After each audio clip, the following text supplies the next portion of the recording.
Hey guys, Mr. Ridgway here for our next lesson on Reconstruction. With our last one being kind of a deeper dive into the politics of Reconstruction and kind of the fights in Congress that happened about that. Again, that was stuff on like the Reconstruction Act of 1867 and radical Republicans and all those things. Now we're going to take a little bit of a closer look at the experience in Reconstruction for Black Americans and what this kind of new chapter of American history is going to entail. With that, there's going to be a lot of kind of you're going to find there's no mini lesson in here because I'd rather you spend the time instead of hearing it from me. I'd rather you kind of experience it with some of the sources and, people who were there to kind of, other people than me, basically, is kind of the theme. There will be some people who will talk to you. But anyways, I digress. So here's your warm-up. I want you to keep pushing on with our reflections document. And again, this shouldn't be taking you more than like 5-10 minutes every single day.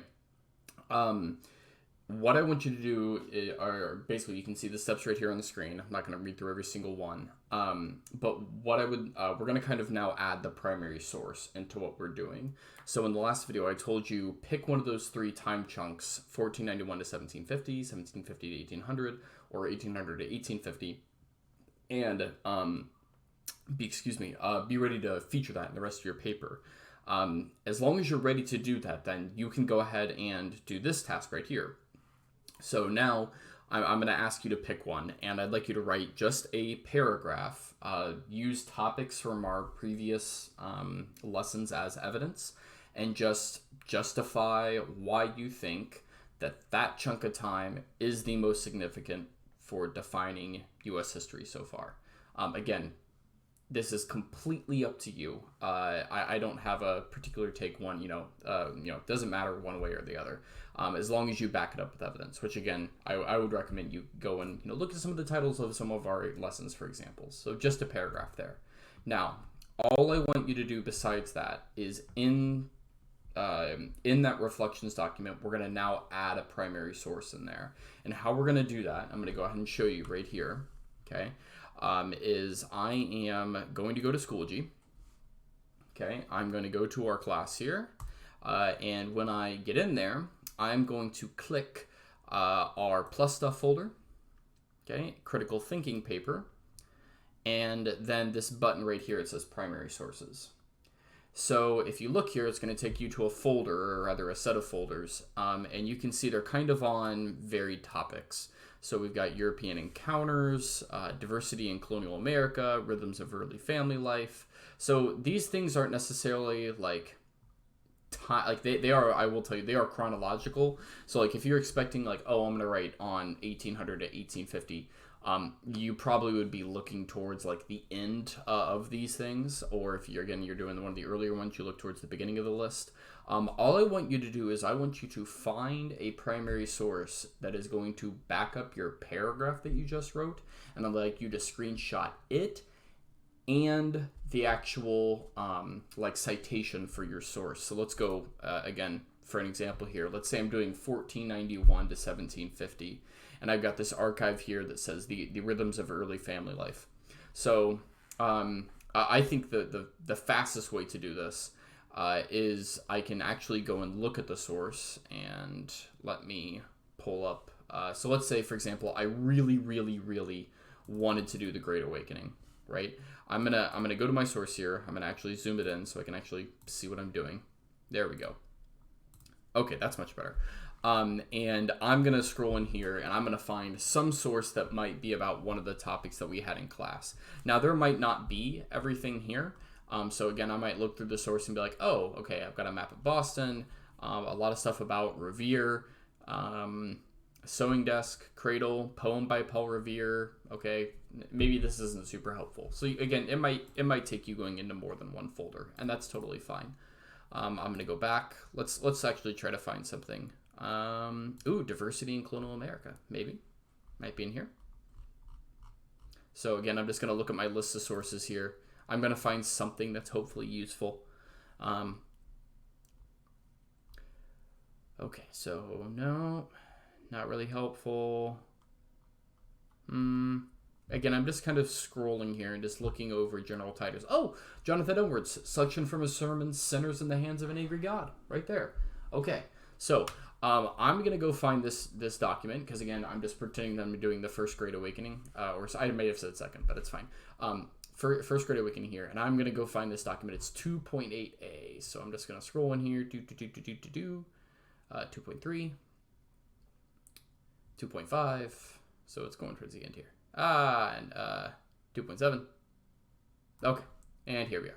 So here's all you do. Okay, number one, scroll out so you can actually see the whole page. Okay, so here it is, and I just want you to take a screenshot of it, so it'll look like this. Okay, just like this, and then also go ahead and get a. You can either do it as a separate screenshot or in the same one if you can all fit it in one picture. And grab the citation for it. Now, you don't need to do anything with it. Just grab it for right now, okay? Once you've done that, you're all done with our warm-up, okay? Don't worry about explaining it or anything like that. So, here's the objectives for our lesson here, and this will not take me very long to talk through, because, again, I'm not going to be doing... I've tried as much as possible in this lesson that I'm not doing a lot of the intellectual weightlifting. So we need to look at what were the aims of radical Republicans in the South and evaluate their effectiveness. So were the radical Republicans successful in reshaping the South that is under Union military control? Were they effective? We're going to look at the struggle of Black Americans for freedom and equality through 4 letters, ESPM. I'll show you how we'll do that. And then we're going to summarize what the 13th, 14th, and 15th Amendments were about. Okay? So first of all, there's an Ed puzzle here. Click the white button with John Green, and then there's a Google form that goes right along with that puzzle right here on the blue button. Okay, so please do that. Okay, once you've done that, then you have accomplished the first objective, to look at the struggle for Black Americans through freedom and equality, or for freedom and equality rather. Right here, okay, we're going to be using the little acronym ESPM. But I've changed the M now to be miscellaneous from our American Revolution lesson, if you remember that way long ago. And all we're going to do here, okay, is I've got 2 sources. I've got one that's like a microcosm study of just South Carolina, and I've got the other, which is on more like a synthesis of things across the South. And that's from the Library of Congress. So my goal here for you is that you are going to use these 4 letters to try to categorize and kind of come up with a way to organize and document how did Reconstruction benefit freedmen and freedwomen on the chart. Okay, so here's what this thing looks like. So for example, and again, it's a PowerPoint, so you can just type right into it. Okay, just make your own copy.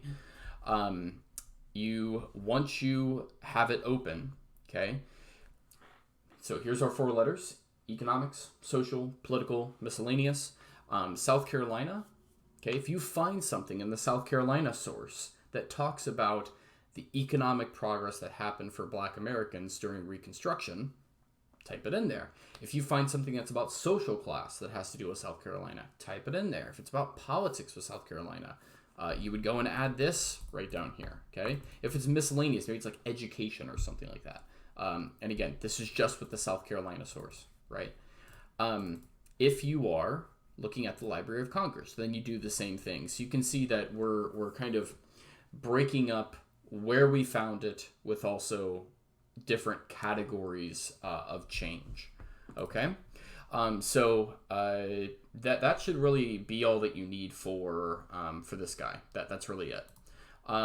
Let's see. Other than that, oh, and you can also ignore there where it says you need to use DocHub to make changes.